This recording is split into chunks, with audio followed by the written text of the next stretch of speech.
know that this video's title is going to be bold, seeing that the 2020s isn't even half over yet at the time of releasing this. But after playing Elden Ring's newest expansion, I didn't want to play any other video game. What I wanted to do was play Elden Ring again. So I did. I started a fresh save file and I began a new journey into the lands between. And while playing, I realized Elden Ring has usurped Diablo 3 out of my top 5 games of all time. And that is not an easy thing to do. I loved Diablo 3. I played a lot of it in college. I played so much of it all. I got all my characters to level 70. I played the campaign a million times. I did a million dungeons. I loved that game. And it still is one of my favorite games ever made, but Elden Ring, however, is very unique for me. Because when I beat it, I feel a void that no other game can really fill. Other than more Elden Ring. I simply just love this game. Since its launch in February 2022, Elden Ring blew away critics and players alike. It had perfect scores, it drew in more players than any other previous FromSoft title, and it became immensely popular. It even won the prestigious Game of the Year award. It has a huge platform on sites like Twitch, where even the most subscribed streamer as of recording, Kai Cenat, played the whole game from start to finish, and only a few days after his stream, the Elden Ring Twitter account tweeted about reaching 25 million players, so that's 25 million sales. You can't tell me those two things aren't related. I know a lot of people were upset that he got sent the Melania statue because other content creators who have made their whole YouTube careers off of streaming and examining and analyzing from software titles have never really received something like this. But to me, that's a clear indicator that Kai Cenat's streams contributed to this sudden spike in sales. What this also shows is Elden Ring has a very key factor that a lot of games try to have these days, but not a lot of them can hold on to, and that's longevity. Elden Ring is first and foremost a fantasy RPG adventure game, and it's known for its hard difficulty. It's very brutal. It's not exactly new player friendly at first, and you kind of are thrust into a game that says, alright, see ya. It takes the training wheels off pretty much immediately. It has some co-op features like being able to call upon the aid of friends during boss fights or in these larger scaled, more difficult areas. There's also a player versus player mode where you can invade other people's games and attack them for an item, and they can invade your game and do the same thing. Or you could just play by yourself, and ultimately the experience is the same. I just think that it's nice that there's a little bit of everything for everyone in this game. Elden Ring's online community is very diverse. You have all sorts of content creators. You have some people who like to analyze the game's story. Other people like to break down the models in games and kind of take a closer look at them, kind of dissecting them piece by piece. And you have people who like to stream the game to a mass audience, kind of like what I mentioned earlier with Kai Cenat. Or maybe you have somebody who does like challenge runs and puts a bunch of self-imposed rules on them to make the game harder but a more rewarding experience, say like only using consumable crafting items like pots and throwing knives. Elden Ring is a long game. I beat my second playthrough in about 61 hours, including the DLC. But my first playthrough was 117 hours plus the DLC. The reason it's so long is that there's so many places you as a player can go, and there's so many different large-scale boss fights that you can participate in. It's just a vast amount of content to engage with. Content, by the way, that all comes packaged with the base game, with the exception of the Shadow of the Erd Tree expansion. This sheer amount of content gives players complete freedom on how to engage with it, how to approach it. You don't even have to fight like most of the bosses in the game. But if you do, you get rewarded with powerful items that will make your experience easier. This content could have been easily cut from the game and turned into a drip feed live service game, but it doesn't do that. From Software holds their game to a higher standard. They deliver a complete product and then some. Elden Ring is the closest I have ever felt to what a video game should feel like to me. The story is there, yes, but it's not the primary focus. I'm not having the gameplay ripped away from me suddenly, and now I have to sit through a 10 to 20 minute long cutscene that's dumping all this exposition into my face. While it does work for some games, there's almost like an overabundance of it now, and I hate to say it, but it's primarily why I stopped playing Final Fantasy XVI. I thought the gameplay was awesome in that game, but I just felt like it had to show me a bunch of story cutscenes that just felt way too long and they dragged on, and I got a little frustrated and I just kind of put the game down. I do like story games, but there needs to be a fine balance between the narrative and the gameplay. Elden Ring isn't a story game. It is primarily focused in action and adventure. You're constantly fighting and exploring this world, and that's what makes up its core experience. For instance, you could meet an NPC somewhere in a lake, and helping her could lead you to a mansion that contains a giant serpent demigod boss that you now must defeat. And then by defeating him, you can unlock one of the best swords in the entire game.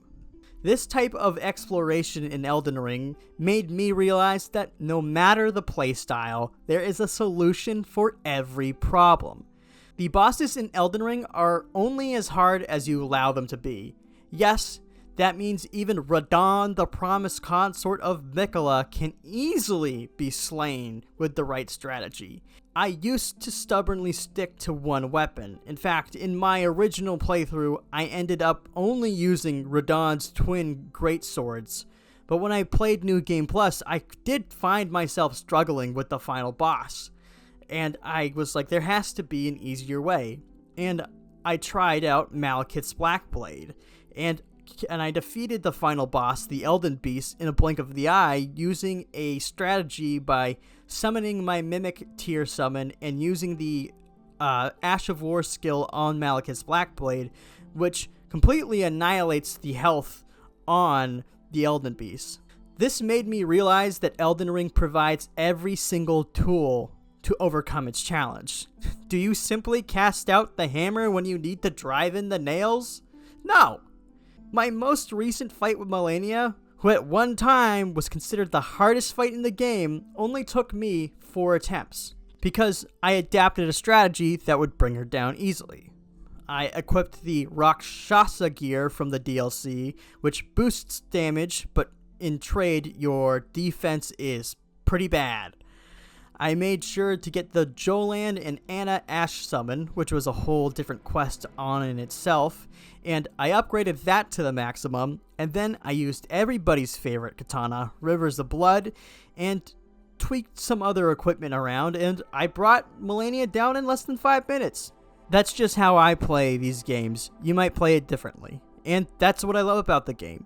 It's completely up to the player, complete player autonomy in the style. It does not make you play the way it wants you to play. In fact, there are really no rules here. One thing I love about this community is about how people share their strategies online. Let's face it, Radahn, consort of Miquella, kicked our collective asses until the Blood Fiend's arm strategy build made its way around Twitter from Calipart42.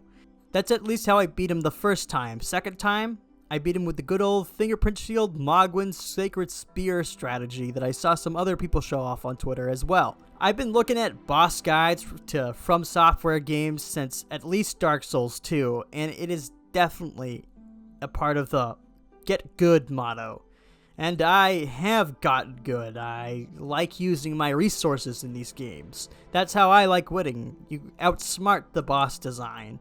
Are you stuck on Commander Gaius in the DLC? Max out a thrusting shield, block his attacks, and then hit him with a guard counter and break his stance. It worked for me both times. However, what's also great is that you don't have to use any of these tools at your disposal. You can quite frankly take on the challenge in game purely based on skill alone. I watched people beat Elden Ring without leveling up their character. That makes it unique. You're not required to follow any rules in Elden Ring. You can just play it how you want to. I've played admittedly thousands of hours of games. I used to play a great deal of Destiny 2. It had a community I really liked and enjoyed. But I also have always loved the community surrounding From Software games. Sure, there are the elitist players who think that if you use any of the tools the game provides you to make it an easier experience, you didn't actually beat the game. Which is just kind of a weird way of looking at things, because why is it in the game then? However, that looks to be like a less popular stance nowadays, and I think most players just kind of roll their eyes at that sort of attitude. Like many of you, I found myself loving From Software's library of games: Dark Souls, Demon Souls, Bloodborne, Sekiro, and hey, even recently, I really found myself loving Armored Core 6. I found this through a channel called VaatiVidya. He makes content on the narrative aspects of From Software games, and I think it was directly what made me want to play these games, other than watching other YouTubers show off armor guides in Dark Souls 1 and where to get the cool stuff. I had always had a deadly curiosity about Dark Souls ever since Rooster Teeth made a rage quit video on it, and when I was in middle school I even picked it up when I got my copy of Halo 4, but I never really actually beat it. My first Dark Souls game that I actually beat was in 2015 when I beat Dark Souls 2 for the first time, and ever since then I was hooked. I mean, I only have 2 games left in their library that I really need to beat from the Souls-like genre, which is Sekiro and Bloodborne, and I've played both of them, and I actually got to the end of Sekiro, but I gave up. Got too hard for me, so I guess I still need to get good. Last year, From Software released Armored Core 6, Fires of the Rubicon, and I fell in love with it. I mean, I loved it so much, I started making little TikTok guides on how to defeat the bosses in that game and how to overcome some of the more difficult levels, and while they're not the best videos ever, it is kind of what made me want to start making YouTube videos in a bit more serious way. And so yeah, I do owe a lot to From Software and just kind of opening up this way of content creation for me. When I returned to Elden Ring to play Shadow of the Erdtree, I was amazed at the game and how successfully it recreated the feeling like I was playing it again for the first time. Just like how I was a stranger to the Lands Between in 2022, I was a stranger to the Shadowlands in 2024. I had to revert back to my most basic instincts. I was constantly on guard. I was checking corners. I was intimidated by the enemies that I'd never seen before. It was like I was playing a sequel. And major respect to From Software and Bandai Namco for not slapping a 2 on this and calling Shadow of the Erdtree Elden Ring 2, and then charging us $70. This is the primary reason Elden Ring became one of my favorite games of all time. Now I have one last topic before I wrap up my thoughts. I do think Elden Ring has a great story. I've always said that in From Software titles, you act as a historian. With the exception of a page or 2 worth of exposition at the start of these games, the narrative to these games must be sought out. This way of storytelling derives from the president of From Software and director of the game's childhood. Growing up, Hidetaka Miyazaki would borrow several fantasy novels that were written in English from his library. Given that he could not read the English words, or he couldn't read most of them, he had to go by the pictures that were provided in these novels to kind of understand the missing context. And that influenced the way he tells the stories in his game. In Elden Ring, most of the context of why things are is missing, but not removed. This allows for easier engagement. If players don't care about a story, they don't have to participate in it. However, for those that do care about a story, there are plenty of ways to discover the missing context. If you choose to engage with a story, you'll find that each item, no matter how large or small, lends itself to the world building or the narrative. Every item has a small description and excerpt of its relevance to the world. The more important items reveal key factors in the story. What you'll discover is a tragic tale, one of a world that's on the brink of death, and it's up to you to decide its fate. After the death of the demigod Godwyn the Golden, his mother, the Eternal Queen America, shattered the Elden Ring in her grief. Her demigod children went to war with each other over claiming the powerful fragments of the Elden Ring. However, only we, the tarnished of no renown, can ascend the throne and become Elden Lord. Will you restore order to the lands between and begin a new age? Or will you burn it all down in a frenzied flame? Now, these ideas aren't spoon-fed to you. You could play the whole game and never know a thing. Instead, each piece of the story is carefully weaved in the items you find. That's why I love Elden Ring. From its gameplay to the way it tells its story, I love it all. I love the community. I love talking about the game with people online. I love watching people stream it and talk about their theories on it. I love it when people pick up the game for the first time. Elden Ring is my game of the decade, and I don't really see any other game changing the fact. Sure, it might have competition with its Game of the Year competitor God of War Ragnarok, and we'll probably see some fierce competition from Baldur's Gate 3 when this subject of Game of the Decade for the 2020s comes up. But I just truly don't see a world right now where Elden Ring doesn't get that title. Thank you for watching, and I'll see you for whatever is next. If you like this video, please subscribe. I'm trying to hit 500 subscribers by the end of the year, so if you like what you saw here, consider hitting that button. Thank you so much. Goodbye.